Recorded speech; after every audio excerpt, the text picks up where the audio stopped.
Hello friends, நான் உங்கள் டெல்லி தமிழச்சி. என்னடா இன்னைக்கு காலையிலே காலாண்டரை பார்த்துட்டு இருக்கேனேன்னு நினைக்கிறீங்களா? ஆமாங்க, இன்னைக்கு வந்து அழகர் வந்து ஆற்றுல இறங்குறாங்க. எங்களோட குலதெய்வமே பார்த்தீங்கன்னா எப்படின்னா அப்பா வழி குலதெய்வம் வந்து எங்களுக்கு வந்து அழகர் மலையான் தான். So sentimentally attach. இந்த இதுக்கு போக முடியலையே, இதை பார்க்க முடியலையேன்னு சொல்லிட்டு கொஞ்சம் ஃபீலாக இருந்தது. நிறைய வீடியோஸ் எல்லாமே பார்க்கும்போது கொஞ்சம் ஒரு மாதிரியாக தான் இருந்தது. இருந்தாலும் நம்ம வந்து வெளியூரில் இருக்கோம், ஊருக்கு போகும்போது கண்டிப்பாக வந்து போவோம். இன்னொன்று சொல்லணும்னா, என்னோட பேர் வந்து பார்த்தீங்கன்னா அழகு சுந்தரின்னு சொல்லிட்டு ஒரு சாமி பேர் கூட எனக்கு இருக்குது. ஏன்னா அழகர் மலையான்றனால அழகுன்றதுல வந்து வைப்பாங்க அந்த சைடு அந்த குலதெய்வத்துக்கு. என்னோட பேர் வினிதா, ஆனால் அழகர் மலையான் குலதெய்வம்னால அழகு சுந்தரின்னு சொல்லிட்டு வச்சுருக்காங்க. அந்த பேர் கூட என்னோட கல்யாண பத்திரிகையில் கூட போட்டிருந்தாங்க, அழகு சுந்தரி என்ற வினிதான்னு சொல்லிட்டு. ஸோ அது ரொம்ப ஒரு அட்டாச்சு இல்லையா, கொஞ்சம் வந்து ரொம்ப ஃபீலிங்காக இருந்தது. ஊரில் இருந்தால் நல்லா இருந்திருக்குமே அப்படின்னு சொல்லிட்டு. பட் இந்த மாதிரி வெளியூரில் இருக்கிறவங்க இந்த மாதிரி சின்ன சின்ன ஒரு சாக்ரிஃபைஸ்லாம் பண்ணி தான் ஆகணும். அதனால் கடந்தாச்சு. காலைல பிரேக்ஃபாஸ்ட்டுக்கு வந்து பார்த்திங்கன்னா கோதுமை ரவையில் வெண்பொங்கல் தான் வந்து பண்ண போகிறேன். இது வந்து அடிக்கடி நான் வந்து பண்ணுவேன். எனக்கு வந்து வெயிட் லாஸ்க்கு ரொம்பவே ஹெல்ப் பண்ணுச்சு. சரி, உங்கள் கூட ஷேர் பண்ணால் நிறைய பேருக்கு யூஸ்ஃபுல்லாக இருக்கும், நல்லா டேஸ்டியாகவும் இது வந்து இருக்கும். இதுக்கு வந்து பார்த்திங்கன்னா 1 கப் அளவுக்கு வந்து கோதுமை ரவை வந்து எடுத்திருக்கேன். அது கூட 1/4 கப் அளவுக்கு பாசிப்பருப்பு வந்து எடுத்திருக்கேன்.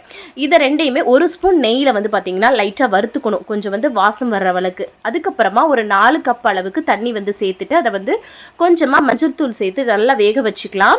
இப்போ வந்து பார்த்திங்கன்னா எனக்கு கொஞ்சம் வேகாத மாதிரி இருந்தது, கொஞ்சம் தண்ணி தேவைப்படுது. ஒவ்வொரு சில கோதுமை ரவை வந்து பார்த்திங்கன்னா தண்ணி நிறையா எடுக்கும்.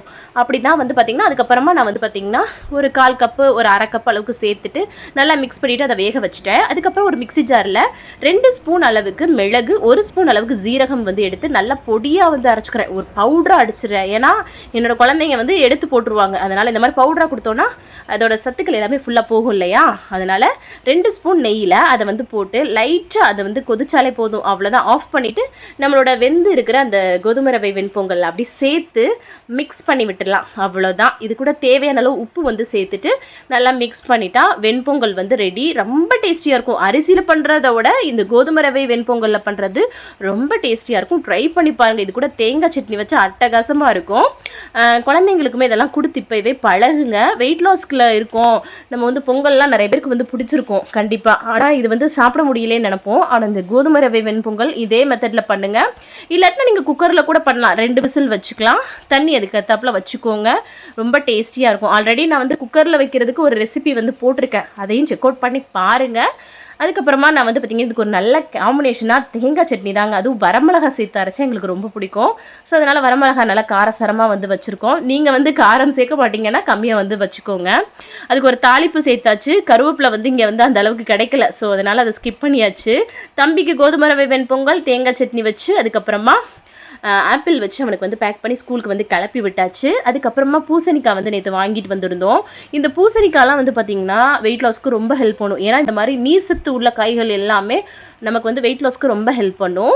நான் எப்போவுமே சாம்பார் வந்து குக்கரில் வந்து வைக்கிறேன்னா வச்சுக்கோங்க, எல்லாமே சேர்த்து வச்சு போட்டு வச்சுருவேன். சம்டைம் வந்து எனக்கு சீக்கிரமாக ஆகணும் அப்படின்னா எப்போவுமே துவரம்பருப்பு பாசிப்பருப்பு ரெண்டுமே சேர்த்து போட்டு தான் நாங்கள் வந்து பண்ணுவோம். அப்போ தான் சாம்பார் ரொம்ப நல்லாயிருக்கும். பூசணிக்காவை கொஞ்சம் பெரிய பெரிய பீஸாக போட்டோம்னா நல்லாயிருக்குமேன்னு சொல்லிட்டு போட்டு அந்த சைடு வந்து வச்சாச்சு. ஹஸ்பண்டுக்கு காலையில் பிரேக்ஃபாஸ்ட்டுக்கு ப்ரெட்டும் காஃபியும் வந்து கொடுத்துட்டேன். அதுக்கப்புறம் சின்ன சின்ன கத்திரிக்காயாக வந்து நேற்று மார்க்கெட்லேருந்து வாங்கிட்டு வந்திருந்தோமா, அதை பார்க்க அழகாக இருந்தது.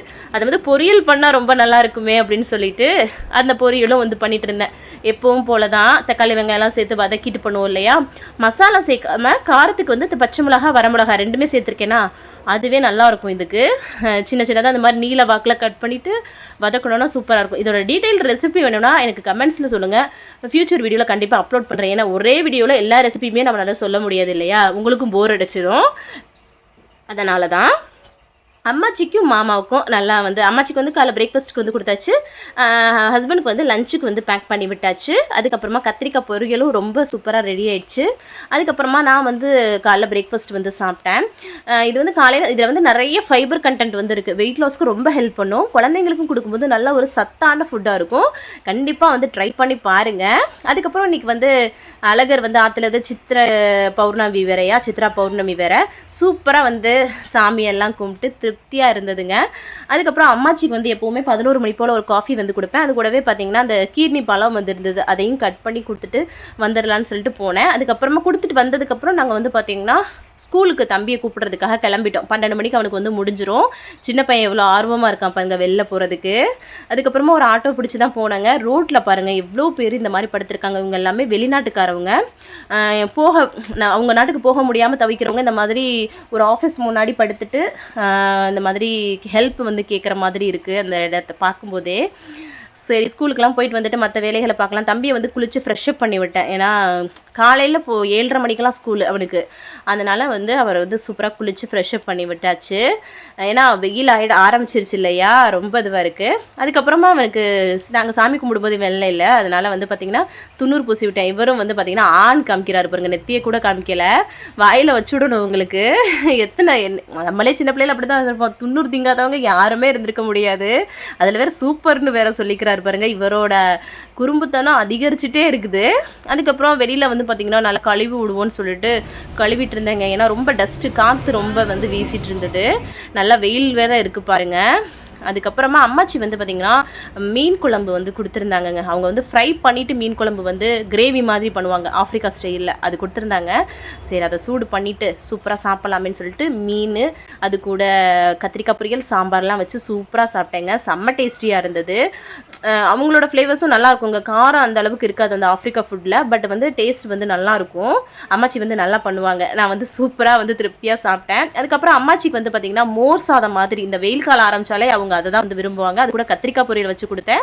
சூப்பராக வந்து சாப்பிட்ருவாங்க. அதுக்கப்புறமா பிள்ளைங்களுக்கு வந்து பார்த்திங்கன்னா சாப்பாடு வந்து ஊட்டி விட்டுட்டு இருந்தேன். அவங்க வந்து ஏன்னா நம்ம அவங்க கையில் கொடுத்தோம்னா ஃபுல்லாத்தையும் செதற அடிச்சிருவாங்க. நம்ம ஊட்டிடுறதே பெட்டர்னு சொல்லிட்டு எப்போவுமே ஊட்டிடுவேன். அவன் வந்து எனக்கு முத்தெல்லாம் கொடுத்துட்ருக்கான் பாருங்கள். ஈவினிங்கில் நல்லா வெயில் போட்டுட்டு இருந்தது. ஈவினிங்கில் சரியான மழைங்க, இடி மின்னல் அந்த மாதிரி. எப்படி பாருங்கள், கலரே வந்து உங்களுக்கு தெரியும் எவ்வளோ சேஞ்ச் ஆகிருக்குன்னு. சரியான மழை. காலையில் தான் இந்த வறண்டா க்ளீன் பண்ணேன்னு உங்கள்கிட்ட காமிச்சேன். ஃபுல்லாக டேட்டி ஆகிட்டு இருக்குது. என்ன பண்ணுறது, நம்ம நேரமா இல்லை மன நேரமானு. சரி மழை வர்றதும் நல்லது தான், சரியான வெக்கையாகவும் இருக்குது. பட் இந்த மழை வந்துட்டு பார்த்திங்கன்னா ரொம்ப வெக்கையை கிளப்பி விட்டுட்டு போயிடுச்சு. என்ன பண்ணுறது. இன்னைக்கு vlog அவ்வளோதான். இந்த vlog கண்டிப்பாக உங்களுக்கு பிடிச்சிருக்கும், யூஸ்ஃபுல்லாக இருக்கும்னு நான் நம்புகிறேன். பிடிச்சிருந்தா லைக் அண்ட் சப்ஸ்கிரைப் பண்ணிக்கோங்க. நிறைய ஷேர் பண்ணி விடுங்க. இந்த மாதிரி வீடியோஸ் வந்து நிறைய வந்து அடுத்தடுத்து வர காத்துட்டே இருக்குது. இவ்வளோ நேரம் என்னோட வீடியோவை பொறுமையாக பார்த்தமைக்கு மிக்க நன்றி.